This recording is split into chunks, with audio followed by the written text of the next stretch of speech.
seja bem-vindo. Somos a Igreja Verbo da Vida de Campo Grande, no Rio de Janeiro. E você ouvirá agora uma mensagem da Palavra de Deus. Desde que ela transforme a sua vida.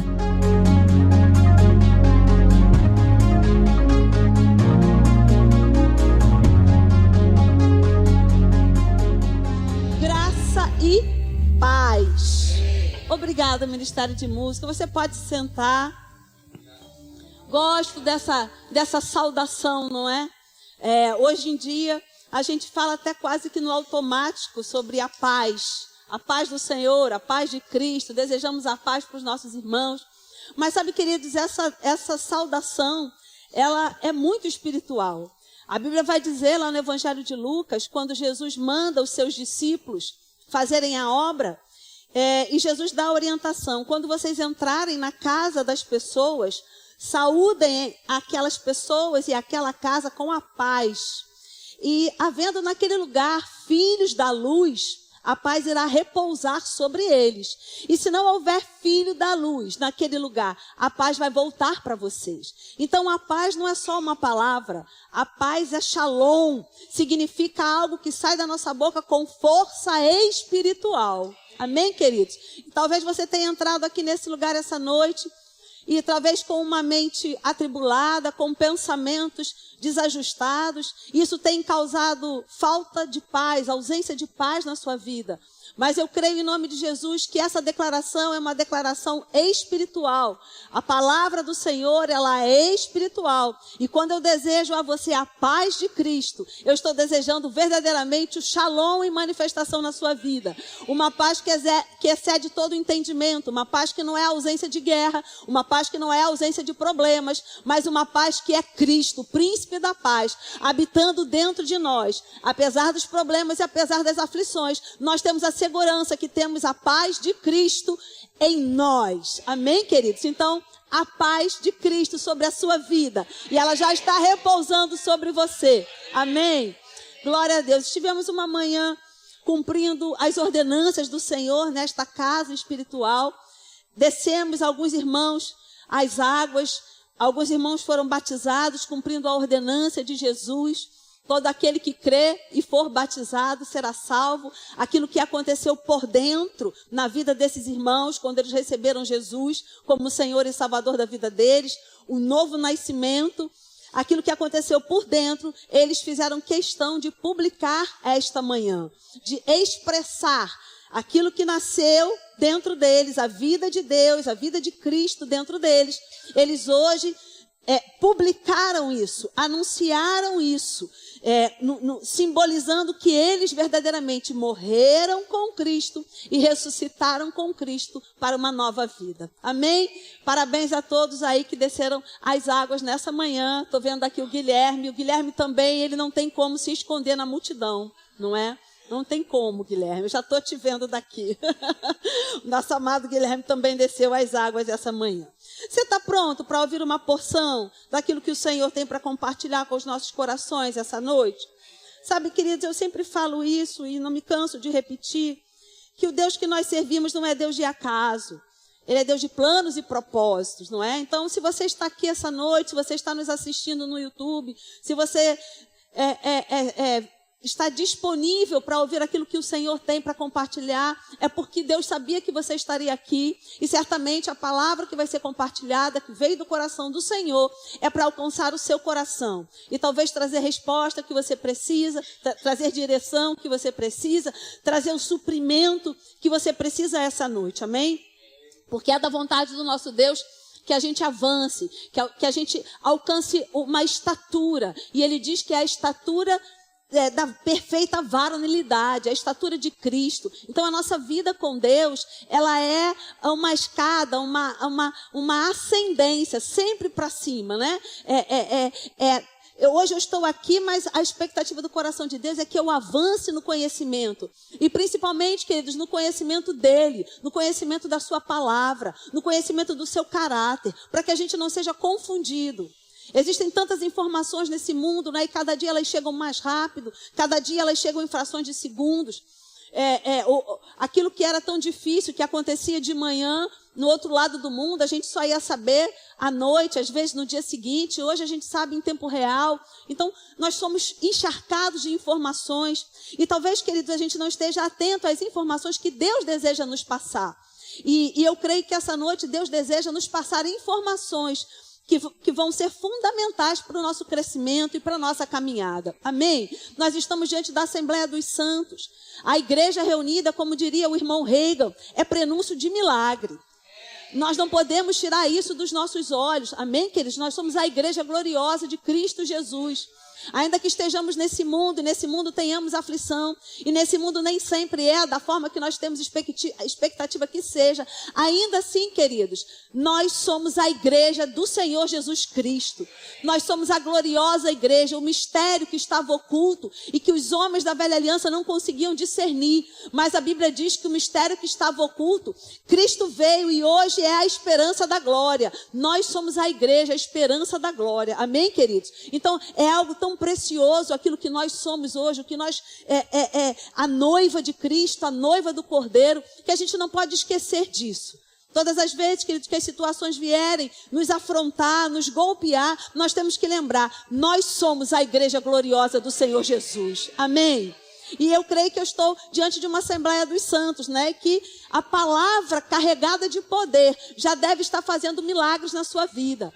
Já deve estar tirando aquilo que é comum e trazendo a você aquilo que é extraordinário, aquilo que é fora do comum, aquilo que é sobrenatural. Amém?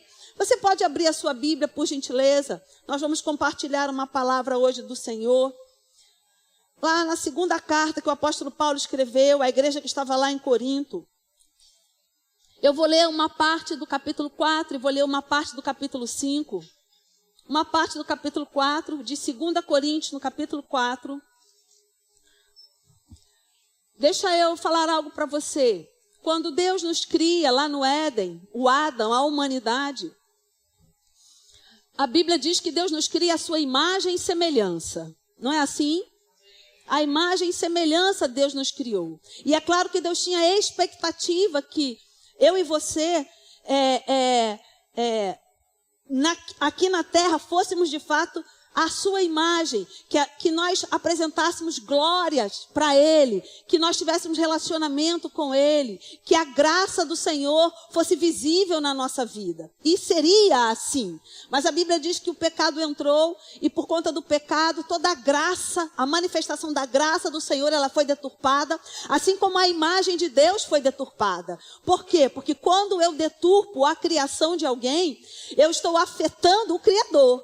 Não é? Se alguém pega um quadro de um pintor famoso e faz um borrão naquele quadro, ele está afetando a criatura, mas ele está afetando também o pintor, o Criador. E quando o pecado veio e afetou a imagem de Deus, que era o Adão, a humanidade, ele não só nos afetou, mas ele também afetou a imagem de Deus que estava sendo reproduzida na terra. Porque afinal de contas, eu e você deveríamos ser a imagem e semelhança de Deus lá no Éden, perfeita, sem nenhuma mácula, amém, queridos? Mas com o pecado a coisa ficou, o pecado entrou e aí não havia mais aquela expressão exata de Deus na humanidade.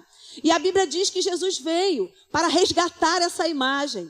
Jesus veio para, uma vez que o homem não é mais a imagem e semelhança de Deus por causa do pecado, Deus teve que enviar um outro, a sua expressão exata, como éramos nós antes do pecado. Que nós fomos criados para sermos a imagem e semelhança de Deus, refletirmos a sua glória nesta terra, sermos nesta terra como Deus é. Mas o pecado entrou e trouxe deformidade, deturpou a imagem de Deus. E aí Deus enviou Jesus para quê? Para resgatar a sua imagem, para que o mundo não ficasse pensando, queridos, que Deus era mau. Para o mundo não pensar que Deus não fazia coisa ruim. Deus resgatou a sua imagem nessa terra através de Jesus Cristo. Por isso que quando nós olhamos para Jesus, para as suas atitudes, para o seu modus operandi nessa terra, nós entendemos, é a imagem e semelhança de Deus, porque Jesus veio dar face a um Deus invisível. Jesus veio ser a expressão exata de Deus aqui na terra. Então, Deus resgatou a sua imagem e a glória da sua imagem e a manifestação da graça da sua imagem em Jesus Cristo. E claro que todos aqueles que estão em Cristo também estão nessa condição. Amém, queridos? Fomos resgatados para fazer o que nesta terra? Para propagar a imagem de Deus, para sermos também aqueles que vão refletir a glória de Deus nessa terra. Amém, queridos? E sobre isso, baseado nisso que eu acabei de fazer essa introdução para você, eu quero ler, por gentileza, 2 Coríntios, no capítulo 4, no versículo 7. Eu posso ler. Você achou? 2 Coríntios, capítulo 4, versículo 7, diz o seguinte: temos, porém, este tesouro em vasos de barro, para que a excelência do poder seja de Deus e não de nós. O apóstolo Paulo, nos versículos anteriores, ele vem falando sobre as boas notícias do Evangelho, sobre o poder de Deus se manifestando nessa terra. Ele vem falando sobre a graça de Deus, tudo isso ele vem falando nos versículos anteriores. E quando chega no versículo 7, ele diz, este tesouro, ele está falando da boa nova do Evangelho. Ele está se referindo ao tesouro que é a boa notícia do Evangelho. Boas notícias, novidades de vida. O apóstolo Paulo está considerando isso que nós carregamos um tesouro. E ele diz, nós carregamos um tesouro em vaso de barro. Há dentro de mim e dentro de você que ouvimos as boas novas e recebemos Jesus como Senhor e Salvador da nossa vida, há dentro de mim e dentro de você um tesouro. Temos uma boa notícia, as boas novas do Evangelho em Cristo Jesus. E ele diz, mas esse tesouro está num vaso de barro. Esse tesouro está em um corpo corruptível. Este tesouro está num corpo temporal. E aí ele continua dizendo, em tudo somos atribulados, porém não angustiados, perplexos, porém não desanimados, perseguidos, porém não desamparados, abatidos, porém não destruídos, levando sempre no corpo o morrer de Jesus, para que também na sua vida se manifeste em nosso corpo. Vamos entender até aqui. O apóstolo Paulo está dizendo que dentro de mim e de você tem um tesouro, tem uma novidade de vida, tem as boas novas do Evangelho. Dentro de mim e de você tem um Espírito de Deus. Ele está falando, isso é um tesouro. Esse tesouro está dentro de um vaso de barro. Por quê? Porque este corpo é um vaso de barro. Este corpo é corruptível. Este corpo é mortal. Sabe que existe uma diferença em ser eterno e ser imortal. Nós somos eternos, mas ainda somos mortais nesse corpo. E é sobre isso que ele está falando. Sobre um corpo mortal. Um corpo que é um vaso de barro, mas que carrega um tesouro. Amém, queridos? E ele está falando sobre esse corpo que tem aflições, que a gente acabou de ler. Esse corpo que fica perplexo. Esse corpo que sofre afronta. Esse corpo que sofre perseguição. Como Jesus sofreu, como o próprio apóstolo Paulo sofreu. Porque no corpo de Jesus ele sofreu afronta. Ele sofreu perseguição. Ele teve feridas. Assim como o apóstolo Paulo levou chibatadas, naufrágios, o corpo dele também passou por situações de desafio. Ele diz, aflitos, isso, aquilo, mas sempre tem uma esperança. Não é assim? Eu quero pontuar com você de novo essa parte que diz, atribulados, porém não angustiados. Ele diz o que nós vamos passar nessa terra, porque essa terra jaz no maligno, estamos no mundo caído. Este mundo é um mundo corrupto. Então nós vamos passar por isso que ele está dizendo aqui. Mas ele não para e tem sempre uma solução. Ele diz, atribulados, porém não angustiados. Perplexos. Você fica perplexo com algumas notícias? Eu fico. Mas ele diz, porém não desanimado. Apesar da notícia nos deixar perplexos, isso não vai nos desanimar. Isso não vai nos parar. Amém, queridos? Porém não desanimados. Perseguidos, porém não desamparados. Abatidos. Tem coisa que te abate? Tem coisa que me abate, queridos. Ele diz, vamos ter sim coisas nesse mundo que vão nos abater. Mas ele diz, porém não destruídos. Sabe por quê, queridos? Porque quando vem algo que nos abate, nós vamos lembrar, eu carrego um tesouro. E isso não vai me abater, isso não vai me destruir. Me abateu, mas eu vou me levantar. Este corpo é um vaso de barro que vai sentir a pancada. Esse corpo é um corpo corruptível que vai sentir o tranco. Eu posso até ser abatido, mas eu não vou desanimar. Pode receber até uma notícia ruim, mas eu vou sacudir a poeira e vou me levantar. Amém, queridos? É sobre isso que ele está falando. Eu quero que você fique bem atento na construção que o apóstolo Paulo faz nessa passagem. E aí ele continua. Porque nós que vivemos somos sempre entregues à morte por causa de Jesus, para que também a vida de Jesus se manifeste em nossa carne mortal. Então vamos lá. Ele fala sobre uma vida de Jesus. E aí ele diz, essa vida de Jesus, que é um bom tesouro, ela está dentro de mim e dentro de você. Mas aí ele diz, porém, essa vida de Jesus que está dentro de mim, ela está num vaso de barro. E esse vaso de barro vai passar por tudo isso que a gente já falou. Mas ele diz, mas eu não vou me apegar, eu não vou me deter naquilo que o vaso de barro pode sofrer. Por quê? Assim como Jesus também estava no vaso de barro e sofreu, assim como o apóstolo Paulo também estava no vaso de barro e sofreu, mas tanto Jesus como o apóstolo Paulo tinham promessas. Jesus tinha promessa, ele iria morrer pela humanidade. E na morte dele a humanidade seria salva. E isso era o que balizava a vida de Jesus. Isso era o que mantinha Jesus abatido, mas não desanimado. Amém? Isso é o que Jesus dizia, eu vou me entregar, mas um dia eu vou olhar e vou pensar, valeu a pena, este é o meu salário. A igreja é o meu salário. A igreja é o preço que foi pago. Amém, queridos? Paulo também, ele olhava para um futuro e ele pensava, eu tenho um tesouro que ainda está num vaso de barro.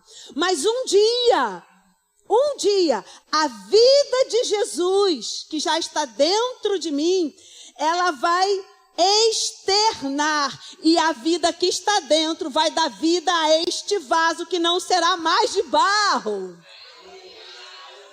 mas será um corpo glorificado. O apóstolo Paulo tinha tanta certeza disso que ele continua dizendo o seguinte. De modo que em nós opera a morte, mas em vós a vida. Tendo, porém, o mesmo espírito da fé, como está escrito, eu criei, por isso é que falei. Também nós cremos, por isso também falamos. A gente pode usar essa frase, queridos, em muitos contextos.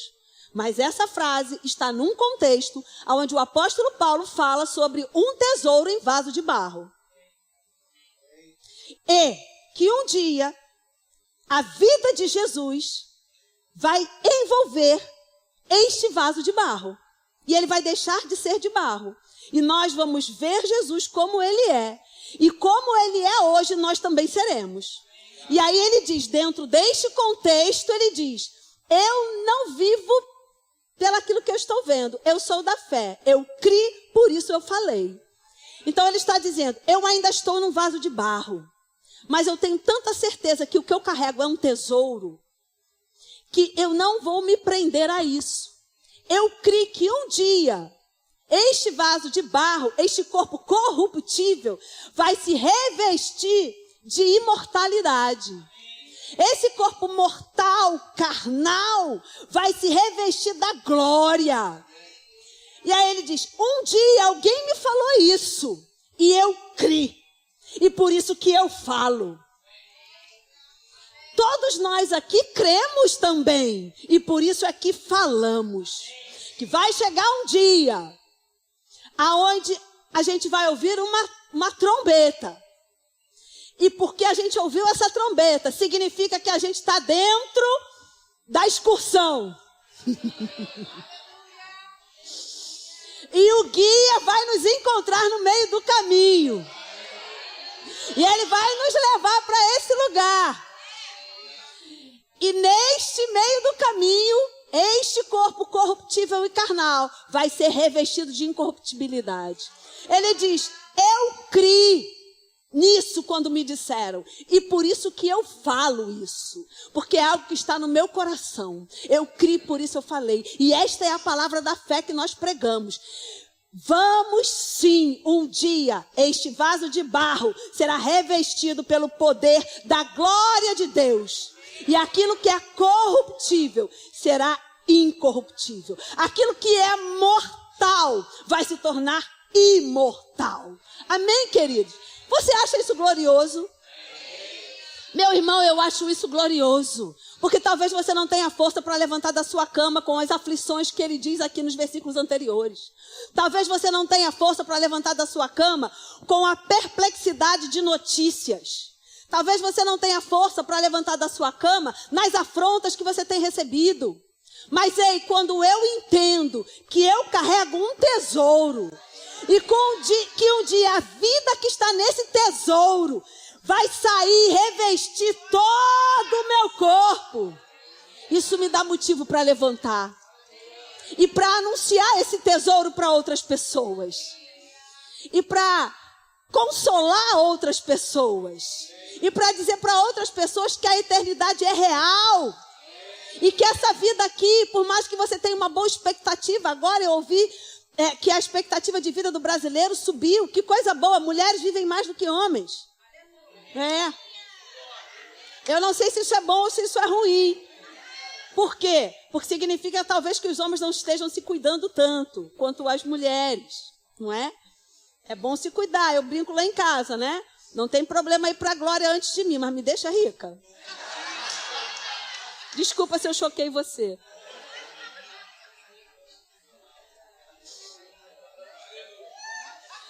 Por mais, queridos, que você tenha uma ótima expectativa de vida, 75, 78, 80, 90. A gente tem tanta gente aqui com quase isso, vigoroso, né? Cheio de energia.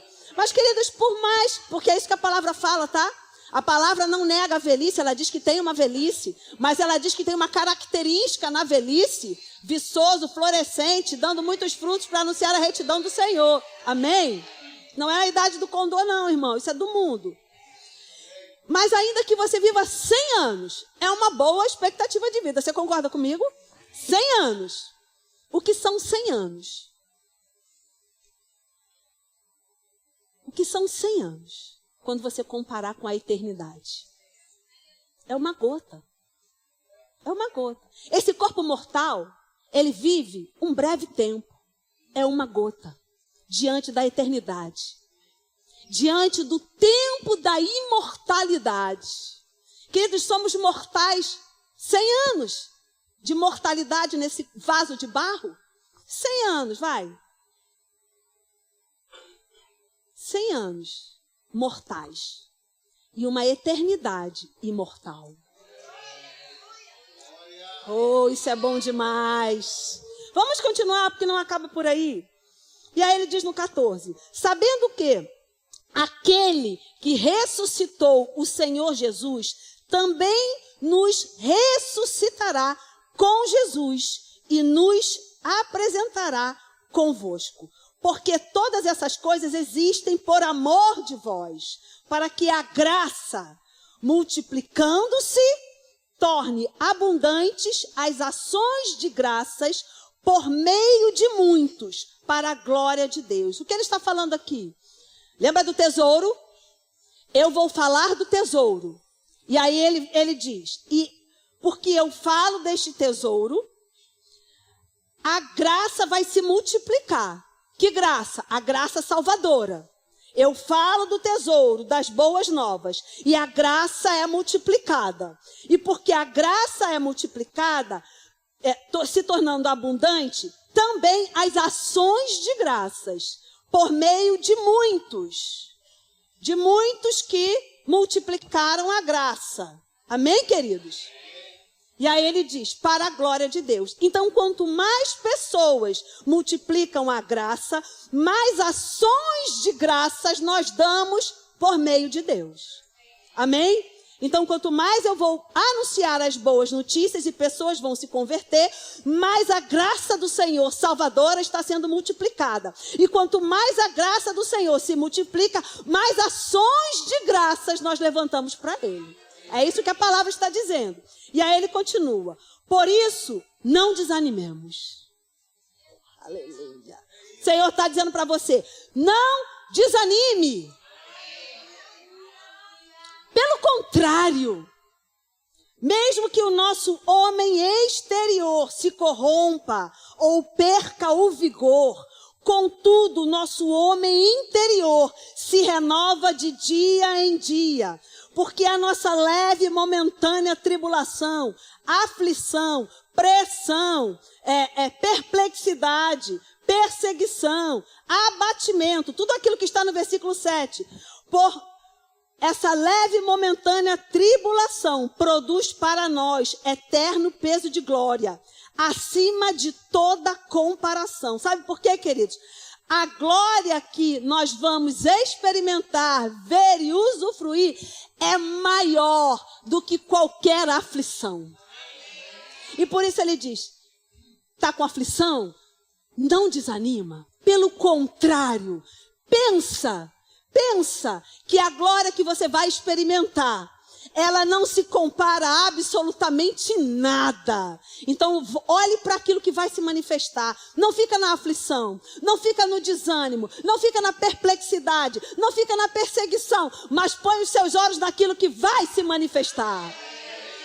Porque isso vai te trazer coragem, isso vai te animar, isso vai te colocar para cima. Amém, queridos? E ele continua. E ele diz, não atentando nós nas coisas que se veem. Mais uma vez ele fala daquilo que nós estamos vendo. Mas nas que não se veem. Porque as que se veem são temporais.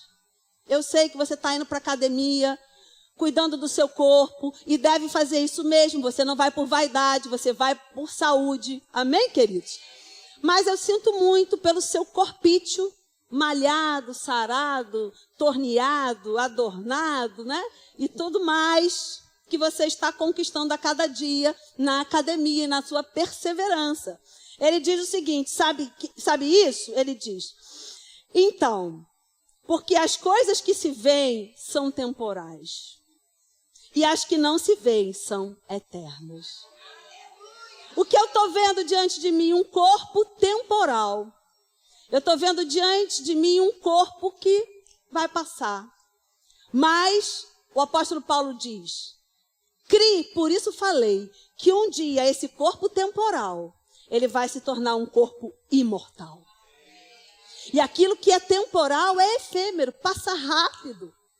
Mas aquilo que é imortal, uau, não dá para mensurar o tempo, porque é atemporal. Amém, queridos? E ele continua. Sabemos que se a nossa casa terrestre, este tabernáculo, se desfizer, temos da parte de Deus um edifício, casa não feita por mãos, eterna nos céus. Deixa eu dizer algo para você, eu não sei se você percebeu, que ele fala sobre um tabernáculo. E ele fala, se este tabernáculo se desfizer, a tradução melhor de tabernáculo é tenda, barraca. Ele diz, se esse tabernáculo se desfizer, nós temos um outro tabernáculo, nós temos uma outra tenda, nós temos uma outra barraca, nós temos uma outra puxadinho. Não, ele diz, nós temos um edifício. Você entende que a ordem de grandeza é totalmente diferente? Ele está comparando o nosso corpo hoje, o seu corpo aí trabalhado nos músculos, trabalhado nos botox, trabalhado do jeito que você quiser trabalhar.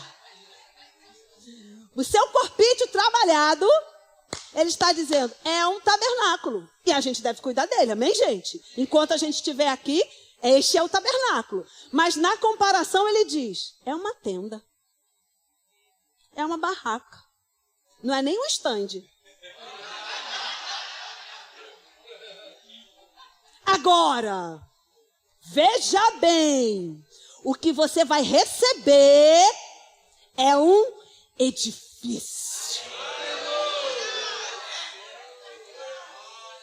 Ô, glória! É um edifício. Ele está dizendo, gente, o que vocês vão receber na eternidade? O corpo imortal da eternidade é infinitamente melhor do que esta tenda que você mora hoje. Oh, glória! Aleluia! E por isso, neste tabernáculo, gememos, aspirando por sermos revestidos da nossa habitação celestial. Se todavia formos encontrados vestidos e não nus.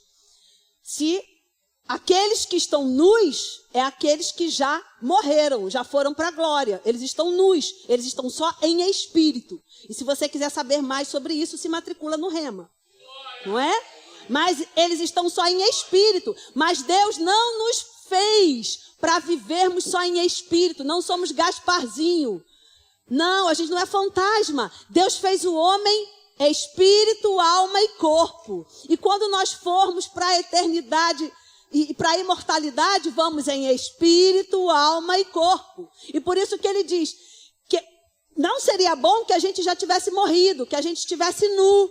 Mas aí ele continua, nu porque não tenho um corpo, um revestimento.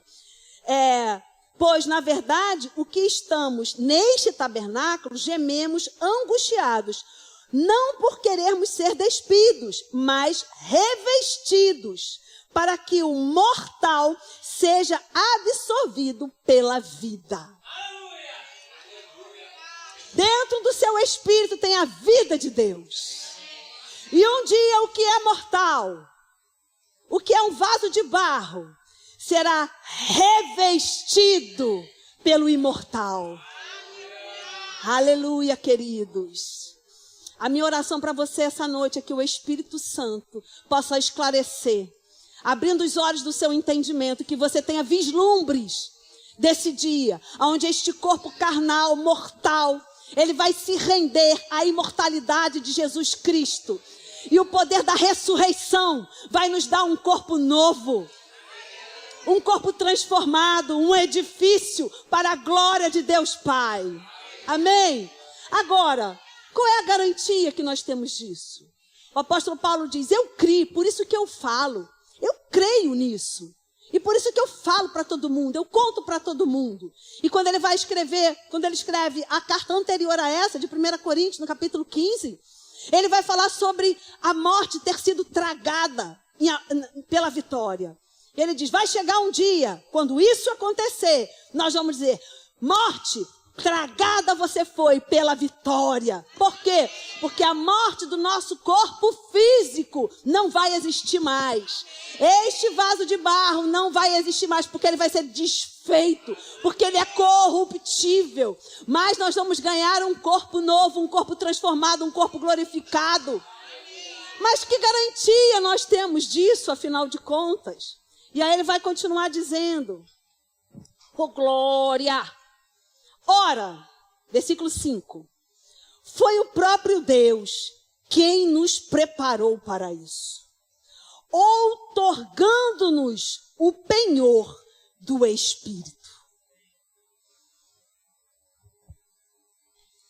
Sabe, queridos, às vezes a gente lê a nossa Bíblia rápido demais e não medita, não é?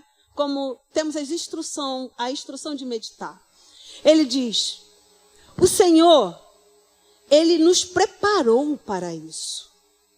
E quando foi essa preparação? Quando começou esta preparação? Ele diz, nos outorgando o Espírito, nos outorgando um selo, um penhor. Um penhor. Eu lembro quando eu era criança, em algumas situações que a família do meu pai passava, precisava penhorar as joias. Quantos conhecem isso? Penhorar joias na Caixa Econômica, por exemplo, penhorar joias, fazer um penhor. Nós vamos lá naquele lugar, entregamos as nossas joias e elas ficam penhoradas. E por quê? Porque nós vamos receber um dinheiro. Nós precisamos daquele dinheiro. Temos joias, não precisamos das joias, mas precisamos do dinheiro que a joia pode dar. Aí vai no banco, entrega a joia e o banco te dá o dinheiro. Agora, qual é a garantia que o banco precisa de que você vai voltar para pagar aquele dinheiro que ele te emprestou? A garantia que ele tem é a joia. Então, a joia está penhorada. E aí, isso dá segurança para o banco que você vai voltar para pagar o dinheiro que o banco te deu. Na verdade, o banco te adianta um dinheiro, você, em algum momento, vai voltar, no dia que vencer lá o penhor, vai entregar o dinheiro que o banco te emprestou e vai recolher sua joia. Hoje, não se usa tanto mais isso, mas, por exemplo, um cheque calção. Você vai dar um cheque calção para alguma coisa, depois você vai lá, paga e ele devolve aquele cheque calção. Então, eu vou ler de novo, agora depois que eu refresquei a sua memória. Ele diz, ora, foi o próprio Deus quem nos preparou para isso, outorgando-nos o penhor do Espírito. Sabe, queridos, sabe qual é a garantia? Que a vida de Deus que já habita dentro do seu espírito, em algum momento, que está bem próximo, esta vida vai revestir o seu corpo. O poder de Deus que já habita dentro de você, através da pessoa do Espírito Santo, ele vai revestir todo esse corpo mortal, tornando esse corpo imortal. Sabe qual é a garantia que nós temos que isso vai acontecer? O apóstolo Paulo fala, eu criei, por isso é que eu falo para todo mundo isso, eu conto as boas notícias. Ainda que o vaso seja de barro, o tesouro é valioso demais. E eu conto para todo mundo isso. Mas eu tenho uma garantia, que isso vai acontecer. Porque Deus é tão cuidadoso, Deus nos ama tanto. Ele deu uma garantia que isso vai acontecer. Ele disse, vocês estão aí. Eu vou voltar para buscar vocês. Enquanto eu não volto, eu vou dar um selo. Eu vou dar um penhor. Eu vou adiantar algo para você ter certeza que vai ser resgatado depois. E ele diz, é o Espírito Santo, que é o penhor da nossa salvação. O Espírito Santo em nós é a garantia que Jesus vai voltar, que ele vai buscar a sua igreja. O Espírito Santo em nós é a garantia que este vaso de barro, este corpo carnal, um dia vai ser revestido de imortalidade. Este Espírito Santo que habita dentro de mim e de você é o penhor, é a garantia que ele vai voltar para nos resgatar. E vamos morar com ele eternamente em um corpo glorificado, aonde a Bíblia nos garante, queridos, que a Nova Jerusalém não tem choro, não tem ranger de dente. Na Nova Jerusalém, as paredes, os muros, as colunas são pedras preciosas. Nós vamos pisar em ouro. Há uma garantia que o nosso futuro é bem melhor. É muito melhor aquilo que nos aguarda. A bendita esperança. É muito melhor, por isso, nós podemos até ficar atribulados, mas não angustiados. Poderemos ficar perplexos com algumas notícias, porém não desanimados. Podemos ser perseguidos, porém não estamos desamparados. Podemos estar abatidos, mas porém não destruídos. E aí ele continua dizendo, no versículo 6, temos, portanto, o quê? Versículo 6 do capítulo 5. Você está comigo ou me abandonou? Capítulo 6, ele diz, no versículo 6 do capítulo 5, ele diz o seguinte: temos, portanto, o quê? Em que momento eu preciso ter bom ânimo? Quando as coisas estão boas? Quando está tudo bem, eu vou ter bom ânimo. Ah, está tudo bem, vou ter bom ânimo. Ih, não tem motivo para não ter bom ânimo, está tudo indo bem. Não, ele não fala sobre isso. Ele diz, tenha sempre. Mas é sempre que vai estar tudo bem? Não, queridos. Eu e você sabemos que não é sempre que vai estar tudo bem. Até porque ele mesmo fala no capítulo 4. Que vai ter dia de angústia, vai ter dia de perplexidade, vai ter dia de um monte de coisa ruim. Ele mesmo diz, ele mesmo fala sobre isso. Ele diz, mas nesses dias, nesses momentos, a gente tem que ter bom ânimo. Ele não está dizendo que a gente não pode sofrer, não é isso. Ele não está dizendo que a gente não pode ficar angustiado, não é isso. Ele está dizendo, tenha bom ânimo. O que é ter bom ânimo? É olhar para as notícias que nos deixam perplexos e dizer, ok, mas eu tenho um bom ânimo, porque esse não é o fim.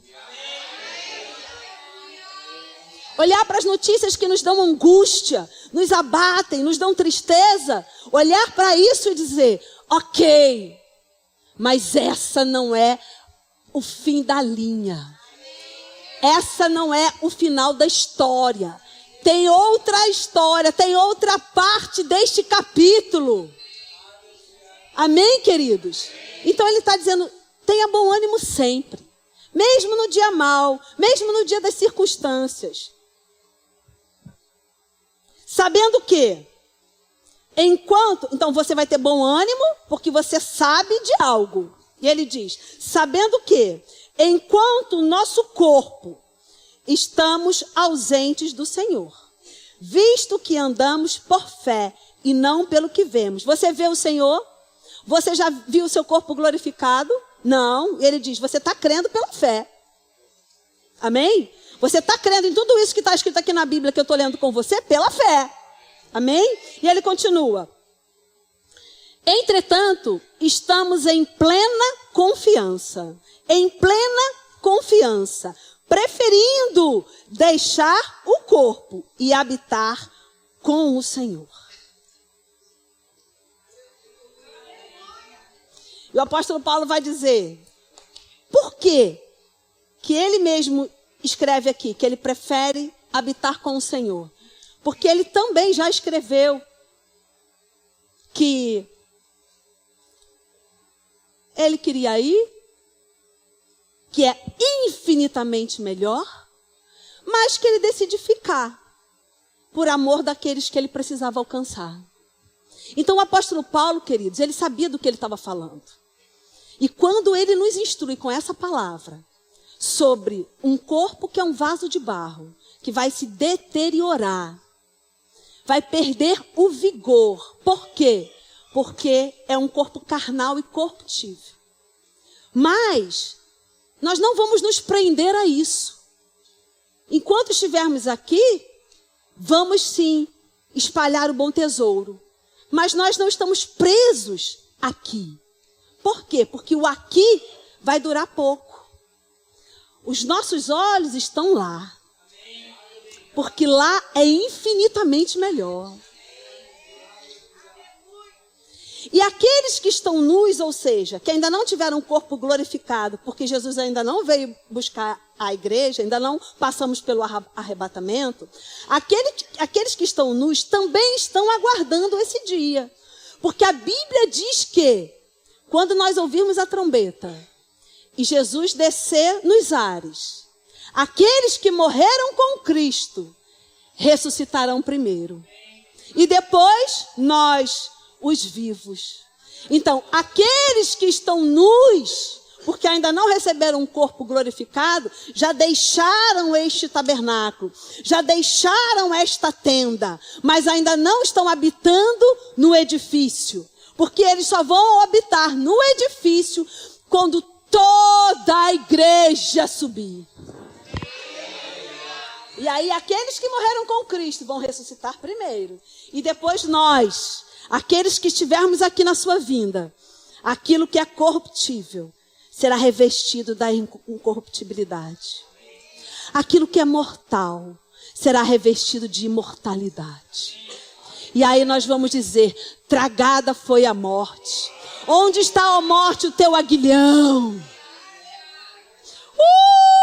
Jesus venceu a morte.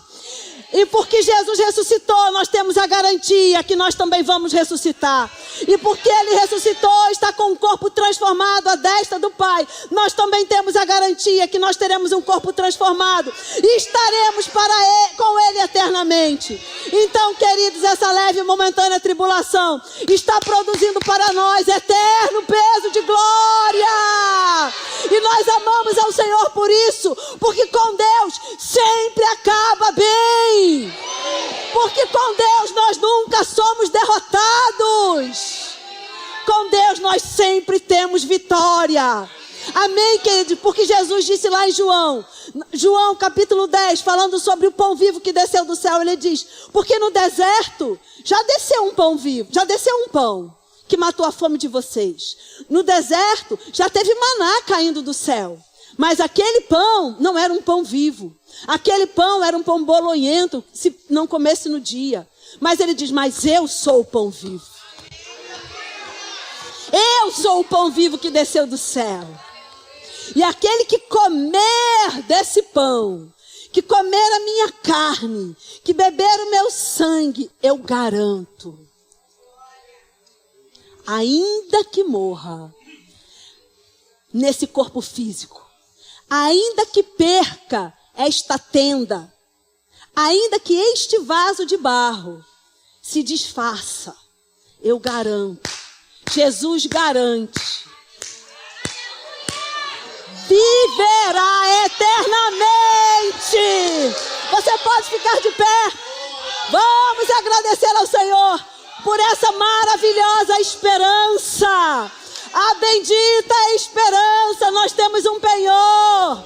E Ele está dizendo, Ele vai voltar para nos buscar. Temos a garantia que Ele vem. Temos um encontro marcado. E o encontro está chegando. O tic-tac do relógio já está batendo. A ampureta já virou.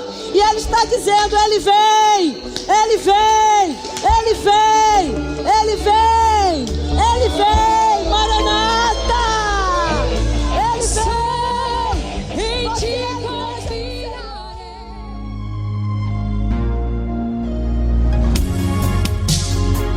ouça outras ministrações em nosso site verbodavida.com/Campo Grande RJ. Nos acompanhe também em nossas redes sociais, Facebook, Instagram e YouTube. Seja abençoado na prática dessa palavra.